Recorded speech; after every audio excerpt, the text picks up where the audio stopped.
ಕತೆಗೆ ಆದ್ಯತೆ ಕೊಡ್ತಾರೋ ಅಥವಾ ಹೀರೋಗಳಿಗೆ ಬಜೆಟ್ಗೆ ಆದ್ಯತೆ ಕೊಡ್ತಾರೋ? ಇಲ್ಲ ಸರ್, ಫಸ್ಟ್ ಕತೆನೇ, ಆಮೇಲೆ ಕತೆಗೆ ಏನು ಬೇಕು ಅನ್ನೋ ಬಡ್ಜೆಟ್. ಹೈಯೆಸ್ಟ್ ಸಿನಿಮಾದ ಕ್ರಿಯೇಷನ್ ಅಂತ ಹೇಳಿದ್ರೆ ರೈಟಿಂಗ್ ಪ್ರಾಸೆಸ್. ನೀವು ರಾಗ ಸಿನಿಮಾಗೆ ಭಾಮಾ ಅವ್ರನ್ನ ಕರ್ಕೊಂಡ್ಬರ್ತೀರಿ. ನಾನು ಈ ಹೀರೋ ಸಿನಿಮಾಗಳೆಲ್ಲ ಮಾಡಿದ್ರೇ ನಾನು ಟಾಪ್ ಹೀರೋಯಿನ್ ಆಗಿರ್ತೀನಿ ಅನ್ನೋದು ಥಾಟ್ ಪ್ರಾಸೆಸ್ಸಲ್ಲೇ ಇಲ್ಲ. ಮಿತ್ರ ಸರ್ ಬಂದು ಮೀಟ್ ಆದ್ರೂ ನಾನು ಹೇಳಿದೆ, ಮಿತ್ರ ಸರ್ ಕಾಮಿಡಿಯನ್ನು ಪರವಾಗಿಲ್ಲ, ಇದರಲ್ಲಿ ಏನಿದೆ, is one of the best actor, ನಾನು ನೋಡ್ತಾ ಇದ್ದೀನಲ್ಲ. ಈ ಹೀರೋಗಳ ಜೊತೆ ಎಲ್ಲ ಮಾಡಿದ್ರೆ ನಾನು ಟಾಪ್ ಡೈರೆಕ್ಟರ್ ಅಂತ ಅಂದ್ಕೊಂಡಿದ್ದಿದ್ರೆ ನಾನು ಅಲ್ಲೇ ಹುಡುಕ್ತಿರ್ತೀನಿ. ಎಲ್ಲ ಕಡೆಯಿಂದ ನನಗೆ ಬರ್ತಾ ಇರೋದು ರೋಮಿಯೋ ಟೂ ಮಾಡಿ. ಸೊ ಅದೊಂದು ಆಸೆ ಬಂದಿದೆ. ಎಸ್, ಈ ಚಡ್ಡಿ ದೋಸ್ತು, ರಾಗ ಇವೆಲ್ಲ ಒಂದೊಂದು ಪ್ರಯೋಗ ಆದರೆ ಮತ್ತೊಂದು ಪ್ರಯೋಗ ಮಾಡ್ತೀರಿ, ಅದೇ ಅರ್ಜುನ. ಯಾಕಂದರೆ ಪ್ರಜ್ವಲ್ ಒಬ್ಬ ಕಮರ್ಷಿಯಲ್ ಹೀರೋ ಆಗಿದ್ದು ಫೈಟು ಅದು ಇದು ಎಲ್ಲ ಇದ್ದಾಗ ಅವ್ರನ್ನ ಕರ್ಕೊಂಬಂದು ಟೆಕ್ನಿಕಲಿ ಒಂದು ಸಿನಿಮಾ ಮಾಡ್ತೀರಿ, ಅದು ಕೂಡ ಇಟ್ಸ್ ಗುಡ್ ಅನ್ಸ್ಕೊಳುತ್ತೆ. ಮತ್ತು ಇನ್ನೊಂದು ವಿಶೇಷ ಅಂದರೆ ದೇವರಾಜ್ ಕೂಡ ಅದರಲ್ಲಿ ಆ್ಯಕ್ಟ್ ಮಾಡ್ತಾರೆ. ಓಕೆ ಸರ್, ಏನಂದರೆ ಅಪ್ಪ ಮಗ ಮಾಡಬೇಕು ಅನ್ನೋ ಯಾವುದೇ ಉದ್ದೇಶ ಫಸ್ಟ್ ಇರಲಿಲ್ಲ. ಒಂದು ಪ್ರಜ್ವಲ್ ಸರ್ಗೆ ಮಾಡೋಣ ಅಂತ ಡಿಸೈಡ್ ಆದಮೇಲೆ ಅವ್ರ ಹತ್ರ ಹೋಗಿ ಒಂದು ಕತೆ ಹೇಳ್ತೀನಿ. ಆ ಕತೆ ಒಂದು ರಫ್ ಸ್ಟೇಜಲ್ಲಿದ್ದಾಗ ಸರಿ ನಾನು ಇದನ್ನು ಫುಲ್ಲಾಗಿ ಮಾಡ್ಕೊಂಡು ಬರ್ತೀನಿ ಅಂತ ಹೇಳಿ ಅವ್ರು ಓಕೆ ಅಂತ ಹೇಳಿದ್ರು. ನಾನು ಒಂದು 5 minutes 10 minutes ಕತೆ ಹೇಳಿದ್ದಕ್ಕೇನೆ ಓಕೆ ಅಂತ ಹೇಳಿದ್ರು. ಬಟ್ ನಾನು ಫುಲ್ ಮಾಡ್ಕೊಂಡು ಬಂದ್ಬಿಡ್ತೀನಿ ಸರ್ ಅಂತ ಹೇಳಿ ನಾನು ಫುಲ್ ಮಾಡಿದಾಗ ಒಂದು ಇನ್ವೆಸ್ಟಿಗೇಷನ್ ಕ್ಯಾರೆಕ್ಟರ್ ಬೇಕಾಗಿತ್ತು. ಸೊ ದೇವರಾಜ್ ಸರ್ನ ನಾವು ಹಳೇದಲ್ಲಿ ಸಿಕ್ಕಾಪಟ್ಟೆ ಅವರು ಪೊಲೀಸು ಇದೆಲ್ಲ ನೋಡಿದ್ದೀವಿ. ಸೊ ದೇವರಾಜ್ ಸರೇ ಇದ್ದರೆ ದೇವರಾಜ್ ಸರ್ ಮಗ ಆ್ಯಕ್ಟ್ ಮಾಡಿದ್ರೆ ಹೆಂಗಿರುತ್ತೆ ಅನ್ನೋದು ಒಂದು ಕ್ಯಾರೆಕ್ಟರ್ ಇದ್ದರೆ ಹೆಂಗಿರುತ್ತೆ ಆ ಸಿನಿಮಾ ಒಳಗಡೆ ಅನ್ನೋದು ನನಗೇನೆ ಒಂದು ಕುತೂಹಲ ಇತ್ತು. ಸೊ ಈಗ ಫಸ್ಟೇ ನಮ್ಮ ಸಿನಿಮಾಗೆ ನಾವೇ ಫಸ್ಟ್ ಆಡಿಯನ್ಸ್. ಕರೆಕ್ಟ್. ಅದರಲ್ಲಿ ಯಾರಿದ್ರೆ ಇದನ್ನು ನಾವು ಸಿನಿಮಾವಾಗಿ ನೋಡ್ತೀವಿ ಅಂತ ಯೋಚನೆ ಮಾಡಿದಾಗ ಅವರಿಬ್ಬರು ಇದ್ರೆ ಡೆಫಿನೆಟ್ ಆಗಿ ನೋಡ್ತೀವಿ ಅನ್ನೋ ಒಂದು ಅಟೆಂಪ್ಟ್ ಇತ್ತು. ಸೊ ಆ ಥಾಟ್ ಮೇಲೆ ಮಾಡಿದ್ವಿ. ಇನ್ಫ್ಯಾಕ್ಟ್ ಕತೆ ಹೇಳಿದ ತಕ್ಷಣ ಇಬ್ಬರು ಓಕೆ ಮಾಡ್ತೀವಿ ಅಂತಲೇ ಹೇಳಿದ್ರು. ಯಾವುದೇ ಒಂದು ಹೆಸಿಟೇಷನ್ ಏನಿರಲಿಲ್ಲ ಆ್ಯಕ್ಚುಲಿ. ಸೊ ಹಂಗೆ ಸ್ಟಾರ್ಟ್ ಆಗಿದ್ದು ಸಿನಿಮಾನೇ ಅರ್ಜುನ. ಬಟ್ ಅದರಲ್ಲಿ ಒಂದು ಸಾಂಗ್ ಸರ್ ತುಂಬ ಇಷ್ಟಪಟ್ಟು ಮಾಡಿರೋ ಒಂದು ಸಾಂಗ್, ಅರ್ಜುನ್ ಸರ್ ನಾನು, ಸಖಿಯೇ ಸಖಿ ಅಂತ ಒಂದು ಸಾಂಗ್, ತುಂಬ ಪಾಪ್ಯುಲರ್ ಸಾಂಗು. ಅದಿನ್ನೂ ತುಂಬ ಜ್ಞಾಪಕ ಇದೆ ಆ ಸಿನಿಮಾ. ಆ ಸಾಂಗ್ ಒಳಗಡೆ ಶೂಟ್ ಮಾಡಿದ ಅನುಭವ ಅಲ್ಲ ಆ್ಯಕ್ಚುಲಿ. ಪ್ರಜ್ವಲ್ ಸರ್ ಇವಾಗ ಮೀಟ್ ಮಾಡಿದ್ರು ಹೇಳ್ತಾ ಇರ್ತಾರೆ ಆ್ಯಕ್ಚುಲಿ. ಇಷ್ಟೊಂದು ಸಿನಿಮಾ ಮಾಡಿದಾಗ ನಿಮಗೆ ಅನಿಸಿದ್ದು ಎಲ್ಲ ಜನರು ಮಾಡಿದೆ, ಎಲ್ಲ ಹಾಸ್ಯ ನಟರನ್ನು ಕರ್ಕೊಂಡು ಮಾಡಿದೆ, ಸೊ ನಾನು ಇಂಥೊಬ್ಬ ಹೀರೋದು ಮಾಡೋಕ್ಕಾಗೇ ಇಲ್ಲ ಅಂತ ಅನ್ನೋದಾದ್ರೆ ಯಾವ ಹೀರೋ ಇಲ್ಲ ಆ ಥರ ಟ್ರೈ ಮಾಡಿದ್ದು?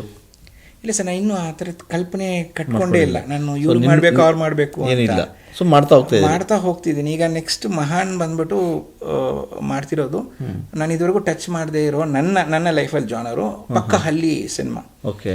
ಈಗ ನಾನು ಇದಕ್ಕೆ ಮುಂಚೆ ಮಾಡಿರೋ ಲವ್ ಬರ್ಡ್ಸು ಅಷ್ಟೇ ಒಂದು ಸಿಟಿಯಲ್ಲಿ ನಡೆಯೋ ಒಂದು ಸ್ಕ್ರಿಪ್ಟು.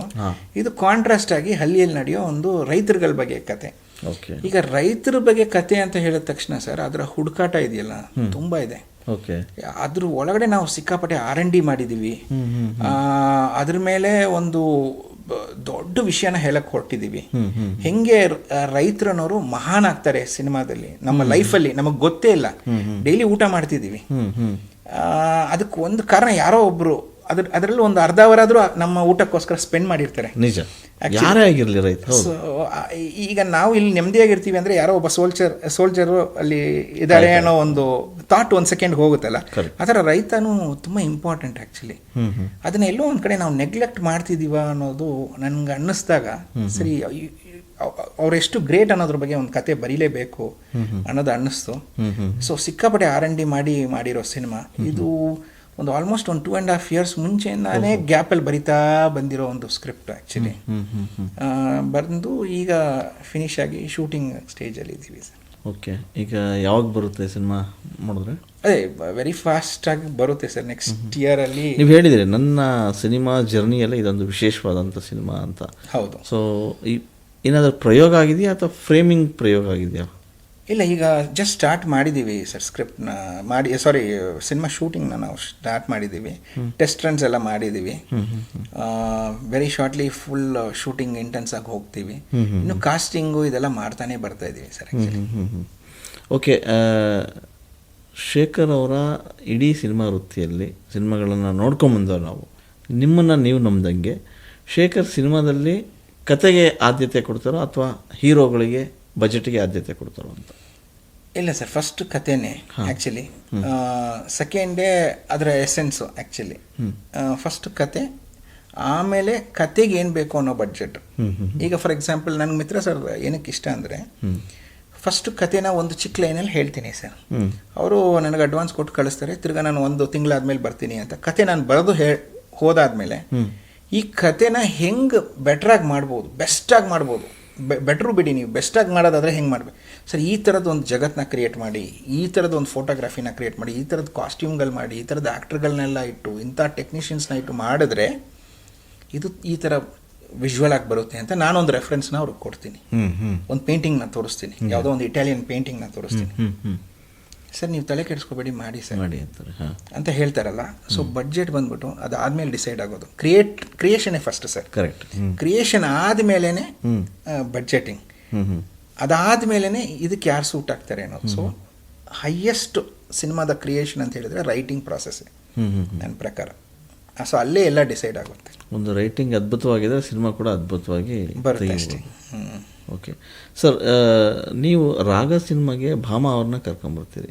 ಈ ಭಾಮಾ ಅವ್ರನ್ನ ಅವಾಗ ಒಪ್ಸೋದು ತುಂಬ ಕಷ್ಟ, ಯಾಕಂದರೆ ಒಂದು ಟಾಪಲ್ಲೇ ಇದ್ದಂಥ ಹೀರೋಯಿನ್, ಯಾಕಂದರೆ ಒಬ್ಬ ಹಾಸ್ಯ ನಟರ ಜೊತೆಗೆ ಜೋಡಿಯಾಗಿ ಕಾಣಿಸ್ಕೊಳ್ಬೇಕನ್ನೋದು ವಿಶೇಷ. ಅವರು ಒಪ್ಕೊಂಡಿದ್ದ ರೀತಿ ಏನಿದ್ರೆ ಸರ್, ಸಿನಿಮಾ ನಾವು ಹೆಂಗೆ ನೋಡ್ತೀವಿ ಅನ್ನೋದು, ಈಗ ನನಗೂ ಅವ್ರಿಗೂ ಒಂದು ವೇವ್ ಲೆಂತ್ ಮ್ಯಾಚ್ ಆಯಿತು ಸರ್. ಈಗ ಅವರು ಹೆಂಗಂದರೆ, ನಾನು ಈ ಹೀರೋ ಸಿನಿಮಾಗಳೆಲ್ಲ ಮಾಡಿದ್ರೇ ನಾನು ಟಾಪ್ ಹೀರೋಯಿನ್ ಆಗಿರ್ತೀನಿ ಅನ್ನೋದು ಥಾಟ್ ಪ್ರಾಸೆಸ್ಸಲ್ಲೇ ಇರಲಿಲ್ಲ. ಅವ್ರಿಗೆ ನೀವು ಸಿನಿಮಾನ ಎಷ್ಟು ಚೆನ್ನಾಗಿ ನನಗೆ ಕನ್ವಿನ್ಸ್ ಮಾಡ್ತೀರಾ ಕತೆ ಮೂಲಕ ಇದ್ದರೆ, ಅದು ನೀವು ಯಾರೇ ಇಲ್ಲದೆ ಇದ್ರೂ ಪರವಾಗಿಲ್ಲ, ನಾನು ಬಂದು ಆ್ಯಕ್ಟ್ ಮಾಡೋಕ್ಕೆ ನಾನು ರೆಡಿ ಅನ್ನೋ ಥರ ಒಂದು ಕ್ಯಾರೆಕ್ಟರ್ ಅವರೆಲ್ಲ. ಸೊ ನಾನು ಅವ್ರಿಗೆ ಕತೆ ಹೇಳಿದ ತಕ್ಷಣ ಅವರು ಯಾರು ಇದುವರೆಗೂ ನನಗೆ ಲಾಸ್ಟು ಮಿತ್ರ ಸರ್ ಬಂದು ಮೀಟ್ ಆದ್ರೂ ನಾನು ಹೇಳಿದೆ, ಮಿತ್ರ ಸರ್ ಕಾಮಿಡಿಯನ್ನು ಪರವಾಗಿಲ್ಲ, ಇದರಲ್ಲಿ ಏನಿದೆ, he is one of the best actor, ನಾನು ನೋಡ್ತಾ ಇದ್ದೀನಲ್ಲ ಅಂತಲೇ ಹೇಳಿದ್ರೆ ಹೊರ್ತು, ಹೌದಾ ನೀವು ಯಾವತ್ತೂ ನನಗೆ ಹೇಳಿಲ್ವಾ ಆ ಥರ. ಏನಕ್ಕಂದರೆ ಸರ್, ಸಿನಿಮಾನ ನೋಡೋ ರೀತಿ ಇದೆಯಲ್ಲ ಅದು ತುಂಬ ಇಂಪಾರ್ಟೆಂಟ್ ಆಗುತ್ತೆ. ಸಿನಿಮಾ ನೀವು ಹಣದಲ್ಲ, ಇಲ್ಲ ನಿಮ್ಮ ಲೈಫಲ್ಲಿ ಹೆಂಗೆ ಪೊಸಿಷನ್ ಮಾಡ್ತೀರಾ ಅದ್ರ ಮೇಲೆ ನೀವು ಡಿಸೈಡ್ ಮಾಡೋದಾದರೆ ನೀವು ಆ ಥರದ ಸಿನಿಮಾಗಳನ್ನ ಮಾಡ್ತೀರಾ.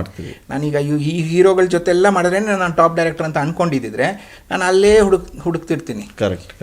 ನನಗೆ ಕತೆ ಯಾವುದು ನನಗೆ ಇಂಟ್ರೆಸ್ಟ್ ಕೊಡುತ್ತೆ ಅದನ್ನು ನಾನು ಮಾಡ್ತೀನಿ ಅನ್ನೋದೇ ನನ್ನ ಇದು. ಅದು ಯಾರು ಹೊಸಬ್ರಿರಲಿ ಇಲ್ಲ, ನನ್ನ ನೆಕ್ಸ್ಟ್ ಸಿನಿಮಾ ಈಗ ಎಲ್ಲ ಕಡೆಯಿಂದ ನನಗೆ ಬರ್ತಾ ಇರೋದು ರೋಮಿಯೋ 2 ಮಾಡಿ ಅಂತ ಕೇಳ್ತಿದ್ದಾರೆ. ಸೊ ಅದೊಂದು ಆಸೆ ಬಂದಿದೆ. ಸೊ ಗಣೇಶ್ ಸರ್ ನಾನು ಮಾತಾಡ್ತಾನೆ ಇದ್ದೀವಿ.